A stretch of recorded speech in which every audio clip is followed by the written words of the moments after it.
शं वरुणः शन्नो भवत्वर्यमा शन्न इन्द्रो बृहस्पतिः शन्नो विष्णुरुक्रमः ॐ शान्ति शान्ति शान्तिः।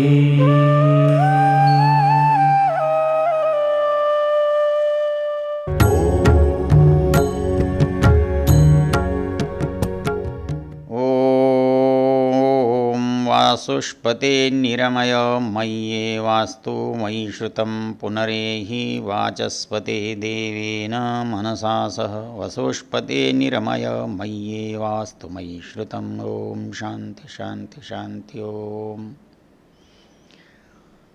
हम वेद ज्ञान की चर्चा कर रहे हैं।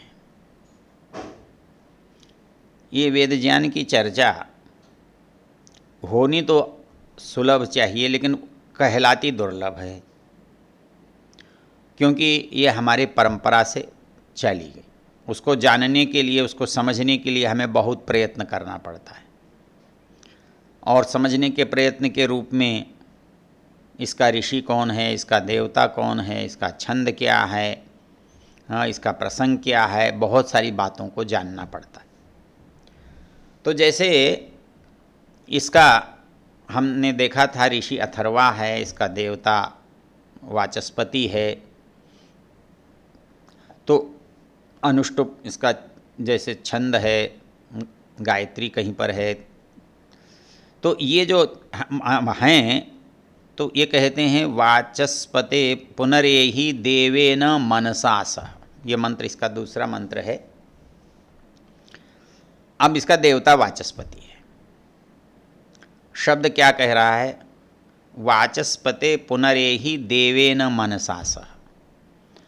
ऊपर हमने मंत्र में एक बात कही थी कि हम सारे पदार्थों के लाभ को प्राप्त कर सकते हैं, लेकिन वाचस्पति के द्वारा, और आज ही प्राप्त कर सकते हैं। तो ये कहता है कि आज ही करते हैं, तो वो वाचस्पति ही मुख्य है जिसके द्वारा हमें ये ज्ञान होता है। तो इस मंत्र का जो प्रारंभ है वो क्या है? पुनरेहि वाचस्पते। इसका सामान्य शब्दार्थ तो वह है पुनरेहि, फिर आइए। अब जो बात कही है वो क्या है? पुनरेहि वाचस्पते देवेन मनसा सह। ये देवेन मनसा सह क्या है? देवताओं के साथ, मन के साथ कैसे आएगा? ये बात किसे कही जा रही है? ऊपर के मंत्र से इसकी संगति लगा कर देखिए। ऊपर के मंत्र में कहा था, ये त्रिसप्ताह पर्यंति विश्वारूपाग्नि बिभृत वाचस्पतिर्बला तेषां तन्वो अद्य दधातु में। मेरे शरीर में वो वाचस्पति इनके बलों को धारण करावे। तो ये प्रकृति के बलों को वाचस्पति मेरे अंदर धारण करावे। तो ये वाचस्पति के लिए क्या प्रार्थना की? पुनरेहि वाचस्पते, तुम मेरे अंदर आओगे तो कैसे आओगे? ऐसे नहीं आओगे। देवेन मनसा सह, दिव्य मन के साथ आओगे, देव युक्त मन के साथ आओगे। तो देव युक्त मन और दिव्य मन क्या है? तो दिव्य मन तो मन की जो स्थिति है, अर्थात समस्त इंद्रियों से प्राप्त जिसका ज्ञान है। तो देवः, जो देवता हैं वो कौन हैं? इंद्रियाणि, इंद्रियों को कहा है। तो वो जो हमको प्राप्त हो, वो ज्ञान प्राप्त करने का जो साधन है वो क्या है? वो ज्ञान हमारे पास आ सकता है, वो ज्ञान हमको प्राप्त हो सकता है, वो समाप्त होने पर भी मिल सकता है। पुनरेहि देवेन मनसा सह, दिव्य मन के साथ। वो मन जो है उसके बिना हमको ज्ञान की प्राप्ति नहीं होती। इसमें बड़े रोचक बात है ये कि हम पुस्तक पढ़ते हैं, पाठ सुनते हैं, किसी से बात करते हैं, तो हमें लगता है हमको सब कुछ ध्यान है, सुन रहे हैं, किंतु उसमें कुछ छूट जाता है और कुछ आ जाता है, कुछ भूल जाता है, ऐसा क्यों होता है? ऐसा इसलिए होता है कि स्मृति का संबंध मन से है, क्योंकि अनुभव है, अनुभव से संस्कार है, संस्कार से स्मृति है, स्मृति से प्रवृत्ति निवृत्ति है। ये हम पीछे देखा था। तो ये अनुभव के बिना हमारे अंदर कोई संस्कार नहीं बनता, और वो अनुभव जो है वो मन और इंद्रियों के बिना नहीं बनता। क्योंकि जब हम प्रत्यक्ष की परिभाषा करते हैं, वो कहता है कि प्रत्यक्ष होता ही तब है जब इंद्रियां और मन और पदार्थ संयुक्त होते हैं। यदि इसकी प्रत्यक्ष की आप परिभाषा भी निकालो तो वहाँ देखो या अन्यत्र दूसरे शास्त्रों में देखो, ये कहता है कि जो इंद्रिय अर्थ सन्निकर्षोत्पन्नम ज्ञानम अव्यपदेश्यम अव्यभिचारी व्यवसायात्मकम प्रत्यक्षम, कहता है कि जो ज्ञान कब होता है हमको, वस्तु तो सदा ही सामने पड़ी रहती है, भोजन तो भोजनालय में रखा हुआ है, हलवाई की दुकान पर मिठाई रखी हुई है, संगीत बज रहा है, कहीं बज रहा है, लेकिन इन सब की प्रतीति हमको कैसे होगी, हमको इनका अनुभव कैसे होगा? तो इनका अनुभव बिना इंद्रियों के नहीं होता, और केवल इंद्रियों से भी नहीं होता। यदि हम चिंतित हैं, दुखी हैं, भयभीत हैं, और हम कितना भी अच्छा भोजन कर रहे हैं, कितना भी स्वादिष्ट होगा, लेकिन शायद हमें उस स्वाद का पता ही न चले, जबकि इंद्रिय से अर्थ का सन्निकर्ष तो है। अर्थ कहते हैं वस्तु को, इंद्रिय जो हमारा उपकरण है, हमारी जीभ पर वो जो खाद्य पदार्थ है वो कितना भी मधुर हो, अच्छा हो, सुस्वादु हो, और वो रखा भी हो, लेकिन हमारा मन कहीं अन्यत्र है, दुखी है, तो फिर हम उसका अनुभव नहीं कर सकते, उसका स्वाद नहीं ले सकते, वो हमको पता नहीं चल सकता।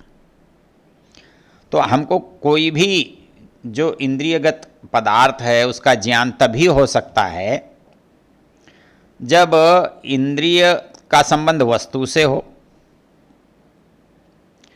और उसी इंद्रिय का संबंध मन से भी हो। तो मन है, इंद्रिय है, पदार्थ है, इससे पहले भी हम जा सकते हैं। बुद्धि है, आत्मा है, बुद्धि आत्मा है, बुद्धि है, मन है, इंद्रियां हैं, पदार्थ है। इनमें से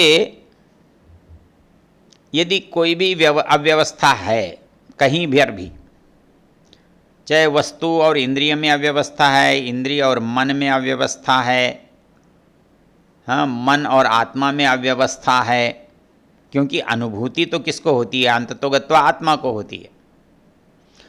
माध्यम मन है, इसलिए मन उसका सबसे प्रमुख आधार है। इसलिए हम क्या कहते हैं? मनसा देवेन, देवेन मनसा सा।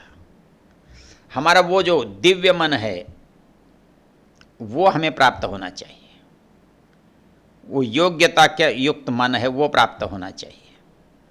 तो इसलिए इंद्रिय का जब तक वस्तु का मन से संबंध ना हो तब तक आत्मा का उससे लाभ, उसकी हानि, उसका उपयोग, उसका स्वाद, उसका दोष, उसका गुण कुछ भी समझ में नहीं आता। इसलिए जो वस्तु है उसका हमको अनुभव प्रत्यक्ष के बिना नहीं होता, इंद्रिय के संसर्ग के बिना नहीं होता। प्रत्यक्ष का अर्थ यहाँ ये मत समझिए कि आँख से दिखना। हम प्राय क्या समझ लेते हैं कि अक्ष मतलब आँख होता है, तो प्रत्यक्ष मतलब आँख से प्रत्येक वस्तु का जुड़ना। लेकिन वास्तव में आप कान से भी प्रत्यक्ष ही करते हैं, जिह्वा से भी प्रत्यक्ष करते हैं, त्वचा से भी प्रत्यक्ष करते हैं, नासिका से भी प्रत्यक्ष करते हैं, तो आँखों से भी करते हैं। तो ये सबसे ही, क्योंकि हर एक विषय की एक एक इंद्रिय जो है वो जानने का सामर्थ्य रखती है, हर इंद्रियां हर विषय को नहीं जानती।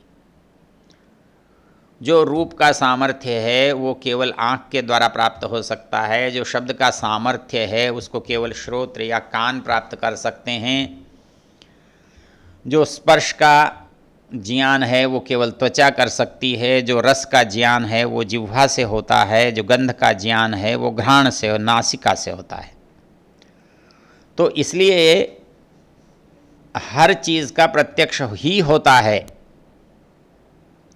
लेकिन हम क्योंकि नेत्र का अधिकतम उपयोग होता है इसलिए रूप के प्रत्यक्ष को तो प्रत्यक्ष मानते हैं, किंतु बाकी वस्तुएं प्रत्यक्ष होने पर भी उनके साथ इस तरह का प्रयोग हम नहीं देख पाते, नहीं कर पाते। जब हम कहते हैं कि देखो नमक कैसा है, देखो कपड़ा कैसा है, देखो शब्द कैसा है, देखो स्पर्श कैसा है, देखो इसकी गंध कैसी है, तो इसका मतलब क्या होता है? तो देखो का अर्थ है जानना होता है, समझना होता है। तो वो जो जानना है वो एक इंद्रिय से नहीं होता, समस्त से होता है, मन से होता है, मन और इंद्रियों के संयोग से होता है। तो इसलिए जब तक हमारा मन अच्छा ना हो, श्रेष्ठ ना हो, दिव्य न हो, दिव्य शक्ति वाला, दिव्य गुणों वाला, दिव्य इंद्रियों वाला ना हो, तब तक हमें उचित जो ज्ञान है उसकी प्राप्ति नहीं हो सकती। तो इसलिए ज्ञान जो है वो मन से ही होता है, बुद्धि से, इंद्रियों से ही होता है। तो ये ज्ञान हुए बिना हम उसका उपयोग नहीं कर सकते, प्रवृत्ति निवृत्ति नहीं हो सकती। तो मंत्र कहता है वाचस्पते पुनरेहि देवेन मनसा सह, कहता है तुम हे वाचस्पति, हे ज्ञान, हे ज्ञानवान, हे ज्ञान के देने वाले, दिव्य मन के साथ हमें प्राप्त हो, अर्थात हमारे मन में जब दिव्यता हो तब प्राप्त हो। हम ज्ञान को अपने पास संरक्षित करने की योग्यता रखते हैं, कब रखते हैं? तो ये कहता है हम तब रखते हैं जब हमारा मन उस ज्ञान को प्राप्त कर सकता हो, करने के लिए तत्पर हो। हम कई बार घंटों किसी के प्रवचन में बैठ जाते हैं, हो सकता है एक भी शब्द हमारी समझ में ना आए, ना सुना जाए। समझ में ना आए तो सुनने पर भी हो सकता है, लेकिन सुना ही नहीं तो समझ में कैसे आएगा?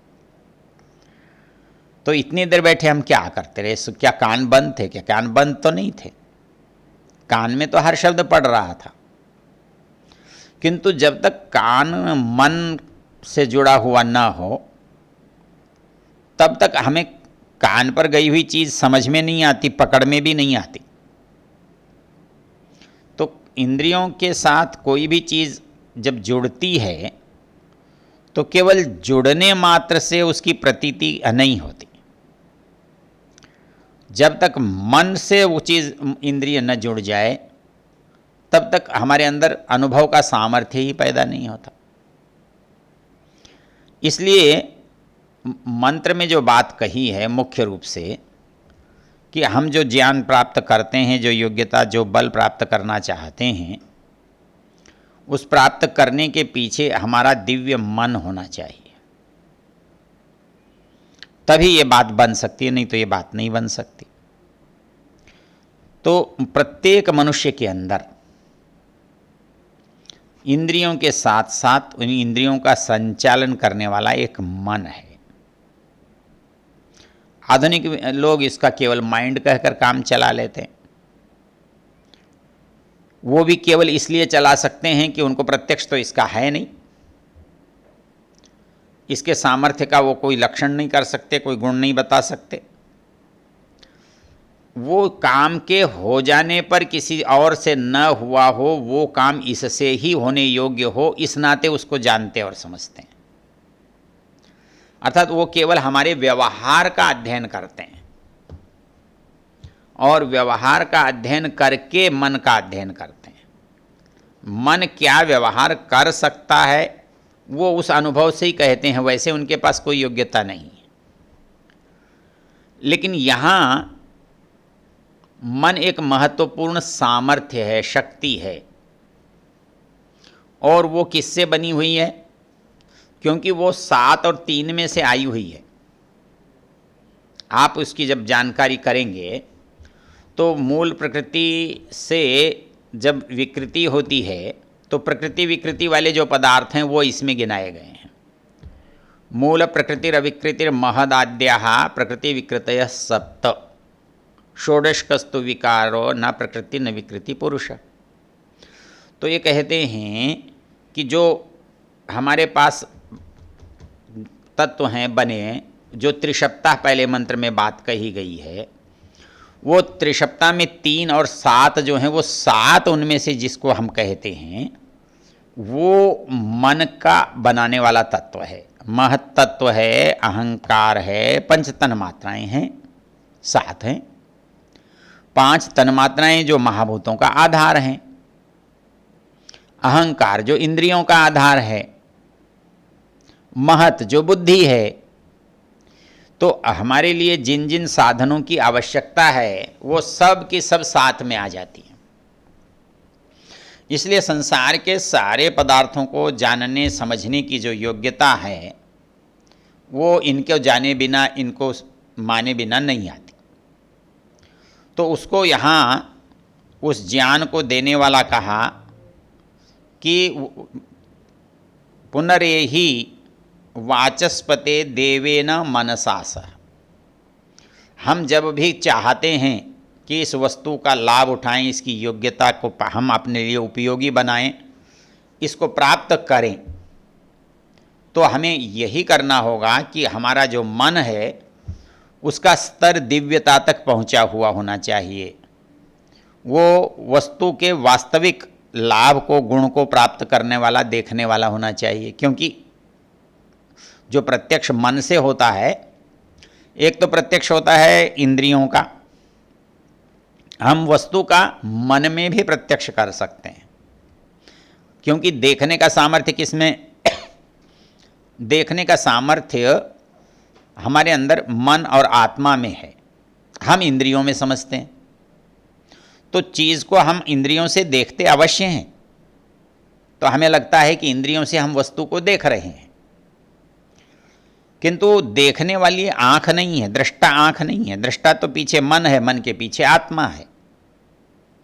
तो इसलिए दृष्टित्व जो है, देखने की ताकत जो है, देखने का सामर्थ्य जो है, उसका अधिकारी मन है। इसलिए यहाँ पर जो मंत्र में शब्द पढ़ा गया, देवेन मनसा सा, अर्थात हम संसार के समस्त पदार्थों का ज्ञान कर सकते हैं, उनके ज्ञान से जोड़ सकते हैं अपने आप को, लेकिन हमारे मन की दिव्यता हमें चाहिए। जब हमारे मन में दिव्यता की प्राप्ति हो जाती है, तब हमें इन 3 और 7 पदार्थों का उपयोग करना आता है, इनसे लाभ उठाना आता है, और तब हम ये बात कह सकते हैं कि इस ज्ञान से तन्वो अद्य दधातु में, मेरे शरीर में वो बल जो इन वस्तुओं में, इन वस्तुओं से प्राप्त होता है, वो मुझे भी प्राप्त हो। ओम।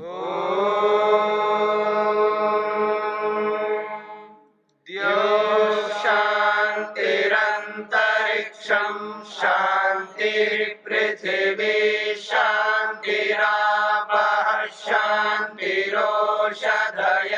शांतिः वनस्पतयः शांतिर्विश्वे देवा शांतिर्ब्रह्म शांति सर्वं शांति शांतिरेव शांति शांति।